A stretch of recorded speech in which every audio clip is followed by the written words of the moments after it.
জিনের বাদশাহ কবর থেকে তুলে নিয়ে গেল এক অলিকে। কেন এমন করল?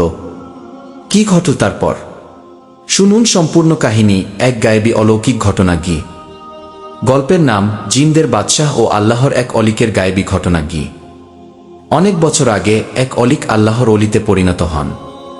তিনি নামাজ, রোয়া, ইবাদতে তার জীবন কাটাতেন। মানুষ তাকে সম্মান করত, কিন্তু তিনি ছিলেন একেবারে সাধারণ জীবনযাপনে অভ্যস্ত। একদিন তিনি অসুস্থ হয়ে পড়েন এবং ইন্তেকাল করেন। লোকেরা তাকে জান্নাতবাসী মনে করে কবর দেয়। রাতে হঠাৎ কবরের দরজা খুলে যায়। জিনদের বাদশাহ এসে অলিকে তুলে নিয়ে যায়। সবাই অবাক, কিভাবে এটা সম্ভব? জিনদের বাদশাহ জানায়, এই অলিকে একবার সে সাহায্য চেয়েছিল, আর আল্লাহর নামে দোয়া করে তিনি তাকে মুক্তি দিয়েছিলেন। সেই ঋণ পরিশোধ করতে এখন সে অলিকে সম্মানে নিয়ে যাচ্ছে, যেন কেউ তার কবরের অবমাননা না করে। কয়েকদিন পর গ্রামের কিছু লোক এক অদ্ভুত স্বপ্ন দেখে। একজন নুরানি চেহারার ব্যক্তি বলছেন, আমার কবর খালি দেখে ভয় পেও না। জিনদের মাধ্যমে আল্লাহ আমাকে সম্মান দিয়েছেন গি। এ ঘটনা সবাইকে কাঁদিয়ে তোলে। তারা বুঝতে পারে, যাকে মানুষ সাধারণ ভাবে, আল্লাহ তাকে অদৃশ্য জগতে সম্মান দিতে পারেন।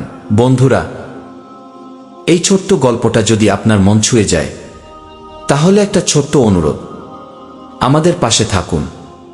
আমরা এই চ্যানেলটা বানিয়েছি শুধু আপনাদের মুখে একটু হাসি আনার জন্য, আর কখনো কখনো চোখে একটা বিন্দু জল এনে দেওয়ার জন্য।